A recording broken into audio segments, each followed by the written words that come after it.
എന്തായാലും കുറച്ച് നാളത്തേക്ക് നമ്മൾ കേരളത്തിലെ വീഡിയോസ് കാണിക്കാം എന്നുള്ളതുകൊണ്ട് തന്നെ കഴിഞ്ഞ വ്ലോഗിന്റെ ബാക്കിയായ പെരുന്നാളിന്റെ ബാക്കി വിശേഷങ്ങളാണ് നമ്മൾ ഈ വ്ലോഗിൽ കാണാൻ പോണേ. ഹേ ഹായ് ഹലോ എല്ലാവർക്കും നമസ്കാരം, വെൽക്കം ടു റോസോസ് ടോക്ക് സ്ട്രീറ്റ്. അപ്പൊ നിങ്ങൾ എല്ലാവരും പെരുന്നാളിന്റെ രാത്രിയിലത്തെ വിഷ്വൽസ് എല്ലാം കണ്ടേ? നമുക്ക് രാവിലെ ഒരു പ്രദക്ഷിണത്തിനൊക്കെ പോയി വന്നിട്ടുള്ള കാര്യങ്ങളൊക്കെ കണ്ടു നോക്കിയാലോ.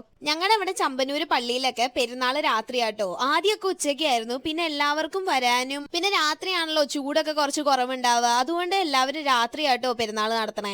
ഇവിടെ വന്നപ്പിനെയാണ് ഞങ്ങളുടെ പള്ളിയിലെ ആദ്യത്തെ പെരുന്നാളിന്റെ ഓർമ്മകളൊക്കെ വന്നത്. കാര്യം ഇവര് സെലിബ്രേറ്റ് ചെയ്യണത് ഉച്ചയ്ക്കായിരുന്നു. ഞാൻ ഉച്ചയ്ക്കായിരുന്നു എന്ന് പറഞ്ഞപ്പോൾ ഷാരോൺ പറയായിരുന്നു ഉച്ചയ്ക്ക് മാത്രമല്ല രാത്രിയും പെരുന്നാൾ ഉണ്ടായിരുന്നു എന്നുള്ള കാര്യം. സംഭവം ശരിയാണ്. വെള്ളിയാഴ്ചയും ശനിയാഴ്ചയും രാത്രി പെരുന്നാളും സൺഡേ മെയിൻ ആയിട്ടുള്ള പെരുന്നാൾ ഉച്ചയ്ക്കുമാണ്. പെരുന്നാൾ എന്ന് പറയുന്നത് തന്നെ എല്ലാ ഇടവകയ്ക്കും ഒരു ആഘോഷമാണല്ലേ. ശരിക്കും ഇപ്പം ഇവിടെ ഇരുന്നുകൊണ്ട് ഈ വീഡിയോസൊക്കെ എഡിറ്റ് ചെയ്ത് വോയിസ് ഓവർ ചെയ്യുമ്പോൾ ശരിക്കും ഞാൻ ആ മൊമെൻ്റ് ഒക്കെ മിസ് ചെയ്യണുണ്ട് കേട്ടോ. മുപ്പത്തടുത്ത് മെയിനായിട്ടും ഈ പള്ളിയിൽ സെലിബ്രേറ്റ് ചെയ്യണത് യോഹന്നാൻ സ്ലീഹയുടെ പെരുന്നാളും അതുപോലെ തന്നെ ചമ്പന്നൂര് ഏറ്റവും കൂടുതൽ സെലിബ്രേറ്റ് ചെയ്യുന്നത് സെബസ്ത്യാനോസ് ഉണ്ണിയാളിന്റെ പെരുന്നാളും ആട്ടോ. ரொம்ப அழகா இருக்கு. ஈரோச்சா ரொம்ப அழகா இருக்கு. எனக்கு பிடிச்சிருக்கு. അമ്മച്ചിയുടെ പരിപാടിയാണ്.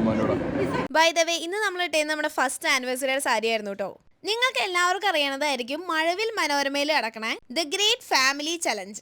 അതിനകത്ത് മെയിൻ കണ്ടസ്റ്റന്റ് ആയിരുന്നു കേട്ടോ ഈ വൈറ്റ് ചുരിദാറ്.